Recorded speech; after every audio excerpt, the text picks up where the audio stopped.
নমস্কার, আমি দেবজ্যোতি। আমার আজকের গ্রাউন্ড জিরোর পর্বে আপনাদের সকলকে স্বাগত জানাই। হাতে মাত্র 11 দিন রয়েছে। এ রাজ্যের যে 6টি বিধানসভার উপনির্বাচন, সেই উপনির্বাচন অনুষ্ঠিত হবে। অর্থাৎ 13 তারিখ পশ্চিমবঙ্গের 13 উপনির্বাচন, ফলাফল 23 তারিখ। অর্থাৎ ফলাফল প্রকাশ পেতে বেশ কিছুটা দেরি রয়েছে। 10 দিন অপেক্ষা করতে হবে যারা প্রতিদ্বন্দ্বিতা করছেন এবারের নির্বাচনে। কারণ এবারের নির্বাচন অত্যন্ত রাজনৈতিকভাবে গুরুত্বপূর্ণ। কারণ আরজি করের প্রায় 3 মাস ধরে একটা আন্দোলন চলেছে রাজ্যের স্বাস্থ্য ব্যবস্থার বিরুদ্ধে। সেই রকম একটি আবহেতে 6টি বিধানসভার উপনির্বাচন অনুষ্ঠিত হচ্ছে। সেই 6টি বিধানসভা হলো হাড়োয়া, মাদারিহাট, সিতাই, মেদিনীপুর, তালডাংরা এবং নৈহাটি। এই 6টি বিধানসভার যে ফলাফল তা আমি আপনাদের সামনে নিয়ে আসব। সম্ভাব্য ফলাফল 100% মিলে যেতে পারে এবং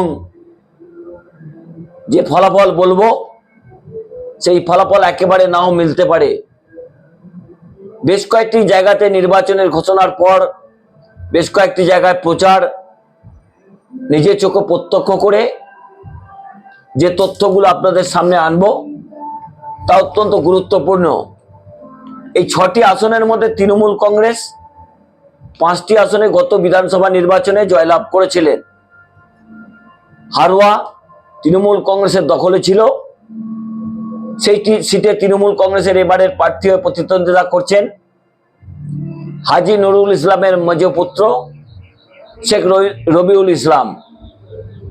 এখানে বহুমুখী প্রতিদ্বন্দ্বিতা হলেও মূল লড়াই কিন্তু তৃণমূল কংগ্রেসের প্রার্থী রবিউল ইসলামের সঙ্গে হবে পিয়ারুল ইসলাম, আইএসএফ প্রার্থী।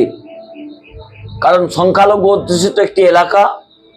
কত লোকসভার ফলাফল যদি লক্ষ্য করা যায় তাহলে দেখা যাবে এই কেন্দ্রে কিন্তু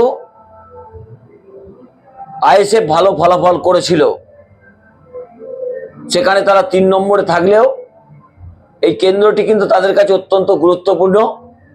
যেটুকু সম্ভাব্য ফলাফল আমি আপনাদের জানাবো, তৃণমূল কংগ্রেস প্রার্থী এই আসনে জয়লাভ করবেন। অন্য যে প্রার্থীরা রয়েছেন, শুধুমাত্র আইএসএফ প্রার্থী পিয়ারুল ইসলাম ছাড়া সকল প্রার্থীরই কিন্তু জামানত বাজেয়াপ্ত হবার সম্ভাবনা প্রবল।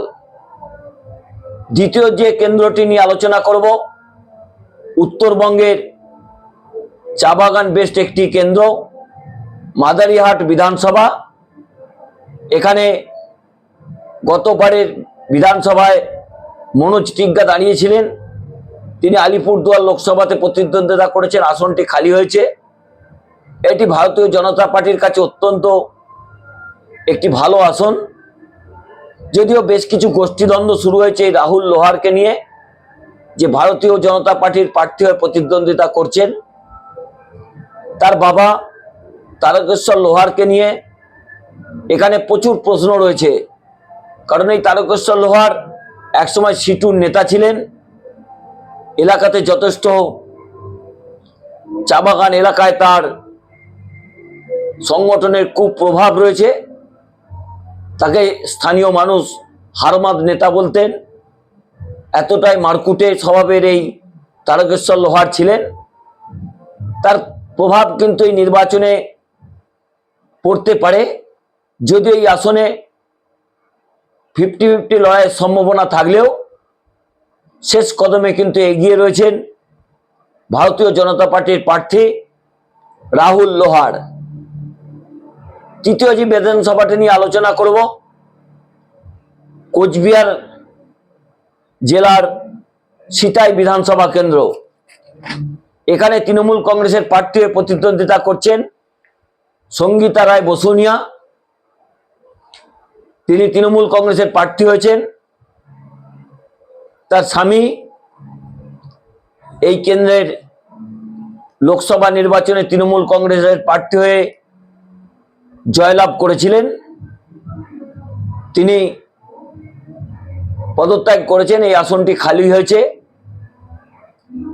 তাই এই কেন্দ্রটি কিন্তু তৃণমূল কংগ্রেসের কাছে অত্যন্ত গুরুত্বপূর্ণ। এখানে তৃণমূল কংগ্রেসের প্রার্থীর পাশাপাশি রয়েছেন বিজেপির প্রার্থী দীপক রায়, ফরওয়ার্ড ব্লকের প্রার্থী রয়েছেন অরুণ বর্মন। একটি গুরুত্বপূর্ণ আসন।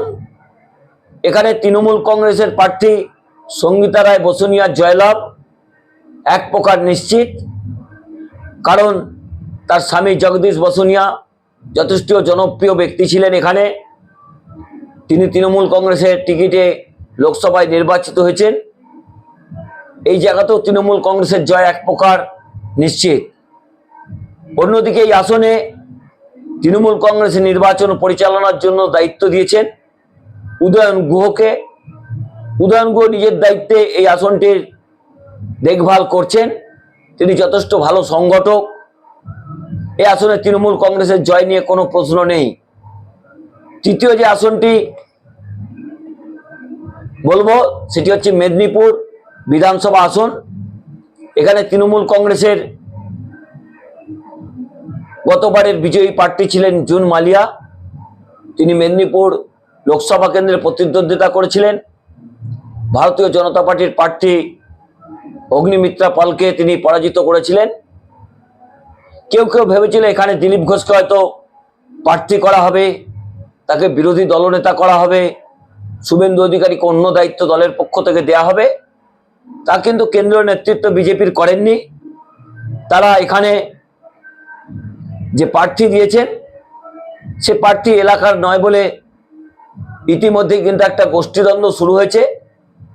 এখানে তৃণমূল কংগ্রেসের একজন সজ্জন প্রার্থীকে দাঁড় করিয়েছেন সুজয় হাজরা। তিনি ঘাটাল সাংগঠনিক জেলার তৃণমূল কংগ্রেসের সভাপতি। স্বচ্ছ ভাবমূর্তির অত্যন্ত ভালো সংগঠন রয়েছে। এই নির্বাচনের দায়িত্ব দেওয়া হয়েছে মানস ভূঁইয়ার মতো একজন প্রখর রাজনৈতিক ব্যক্তিত্বকে। এই আসনে তৃণমূল কংগ্রেসের জয়ের ব্যাপারে নিশ্চিত। এই আসনটি বিজেপির কাছে একসময় অত্যন্ত ভালো আসন ছিল, কিন্তু তাদের দলের মধ্যে গোষ্ঠীদ্বন্দ্ব, দিলীপ ঘোষকে মেদিনীপুর থেকে সরিয়ে বর্ধমান দুর্গাপুরে প্রার্থী করা, সেই জায়গাতে মেদিনীপুরের দিলীপ ঘোষের যারা অনুগামীরা ছিলেন তারা এক প্রকার চুপ করে রয়েছেন, অর্থাৎ কার্যত তারা রাজনীতি থেকে তাদের সরিয়ে রেখেছেন। সেই জায়গাতেও তৃণমূল কংগ্রেস এই আসনটি 100% জিততে পারেন বলে সূত্র মারফত আমরা জানতে পারছি। তারপরে যে আসনটি বলবো রাঢ়বঙ্গের তালডাংরা আসন। এই আসনটিও তৃণমূল কংগ্রেসের অত্যন্ত শক্ত জমির ওপর তৈরি। এখানে অরূপ চক্রবর্তী তিনি বিধায়ক ছিলেন। তিনি লোকসভা নির্বাচনে বাঁকুড়া কেন্দ্রে লড়াই করেছিলেন, জয়লাভ করেছেন। আসনটি খালি হয়েছে। এখানে তৃণমূল কংগ্রেস একজন নতুন প্রার্থীকে নিয়ে এসেছেন। সে প্রার্থীও যথেষ্ট সজ্জন ব্যক্তি হিসেবে পরিচিত। অর্থাৎ তালডাংরা আসনটিও কিন্তু তৃণমূল কংগ্রেস দখলের ব্যাপারে বেশ কিছুটা এগিয়ে রয়েছেন। তারপরে যে আসনটি নিয়ে আলোচনা করব নৈহাটি কেন্দ্র। এখানে তৃণমূল কংগ্রেসের প্রার্থী হয়েছেন সনদ দে।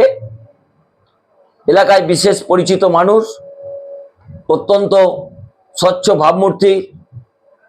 তিনি কোভিডের সময় যখন 2019-এ কোভিডের প্রকোপ হয়েছিল সেই সময় একা কাঁধে নিয়ে নৈহাটির বিভিন্ন এলাকায় প্রতিটি পরিবারের কাছে ওষুধ সামগ্রী তিনি পৌঁছেছিলেন। তার যথেষ্ট জনপ্রিয়তা রয়েছে। সেই আসনটিও তিনি জয়লাভ করতে পারেন। সেই জায়গাতে তৃণমূল কংগ্রেসের যে 6টি বিধানসভা নির্বাচনের মধ্যে 5টিতে তৃণমূল কংগ্রেস লড়াই করছে, সবকটিতে কিন্তু অকাল নির্বাচন হচ্ছে। শুধুমাত্র বসিরহাট লোকসভা কেন্দ্রের হাড়োয়া ছাড়া, কারণ এখানে হাজী নুরুলের মৃত্যু হয়েছে, সেখানে নির্বাচন প্রয়োজন ছিল। বাকি 4টে জায়গাতেই কিন্তু অকাল নির্বাচন হচ্ছে। এক কথায় বিজেপির কাছেও একটা অকাল নির্বাচন এই মাদারিহাট। সেই জায়গাতে যে 6টি বিধানসভা নির্বাচনের ফলাফল আমাদের কাছে সম্ভাব্য আসছে, তার মধ্যে তৃণমূল কংগ্রেস 5টি আসন ধরে রাখতে পারবেন। একমাত্র আসন মাদারিহাট, যেখানে ভারতীয় জনতা পার্টি কিছুটা লড়াই দিচ্ছেন, সেই জায়গাতে অত্যন্ত গুরুত্বপূর্ণ তৃণমূল কংগ্রেসের কাছে। যদি মাদারিহাট আসনটি মনোজ টিগ্গার হাত থেকে তারা ছিনিয়ে নিতে পারেন, সেখানে যে প্রার্থী রয়েছে রাহুল লোহার, তার হাত থেকে তৃণমূল কংগ্রেস ছিনিয়ে নিতে পারেন, সেখানে কিন্তু আগামী যে 26-এর বিধানসভা নির্বাচন আছে, তৃণমূল কংগ্রেস বেশ কিছুটা অ্যাডভান্টেজ পাবে। উপনির্বাচনে সরকারি দল বা শাসক দল বরাবরই একটা সাহায্য পান, একটু সহযোগিতা পান, কারণ এই নির্বাচনের ওপর সরকার ভেঙে যাওয়া বা সরকার গঠনের কোনো সম্পর্ক নেই। সেই জন্যই শাসক দল যতই সুবিধা পান, মাদারিহাট আসন কিন্তু তাদের কাছে অত্যন্ত গুরুত্বপূর্ণ। যদিও সবে দীপাবলি মিটেছে, সমস্ত রাজনৈতিক দল এখনো পর্যন্ত স্থানীয় স্তরে প্রচার করেছেন, প্রথম সারির নেতারা কেউ প্রচারে যাননি। তৃণমূল কংগ্রেসের পক্ষ থেকে মমতা বন্দ্যোপাধ্যায়, অভিষেক বন্দ্যোপাধ্যায় সহ প্রায় 40-50 জনের একটা তারকা প্রার্থীর তালিকা, তারকা প্রচারকের তালিকা ঘোষণা করা হয়েছে। তবে তারা প্রচারে যাবেন কিনা এখনো পরিষ্কার নয়। অভিষেক বন্দ্যোপাধ্যায় গত 2 দিন আগেই তিনি চোখের চিকিৎসা করে লন্ডন থেকে ফিরেছেন। তার চোখের অবস্থাও খুব একটা ভালো নয়। তিনি কতটা রিস্ক নেবেন তা নিয়ে একটা প্রশ্ন রয়েছে, কারণ ইতিমধ্যে ডাক্তারদের পক্ষ থেকে জানিয়ে দেওয়া হয়েছে যে বিভিন্ন হাই ওয়াটে যে আলো তার চোখের পক্ষে যথেষ্ট ক্ষতিকারক। সেই দিক থেকে অভিষেক বন্দ্যোপাধ্যায় হয়তো নিজেকে সরিয়ে রাখবেন। তৃণমূল কংগ্রেসের রাজ্য নেতৃত্ব অনেকেই হয়তো প্রচারে যাবেন। তবে যে 6টি বিধানসভা নির্বাচন হচ্ছে, সেখানে তৃণমূল কংগ্রেস 5টি আসনে সম্ভাব্য জিতবে। একটি আসনে তারা 50-50 বলছেন, যদিও শেষ ধাপে ভারতীয় জনতা পার্টি এই আসনটি এগিয়ে রয়েছেন। নমস্কার, আমি দেবজ্যোতি। আমার এই আজকের পর্বটি যদি ভালো লাগে, চ্যানেলটি সাবস্ক্রাইব করে বেল আইকনটি ক্লিক করে আমার পাশে থাকবেন। শুভরাত্রি।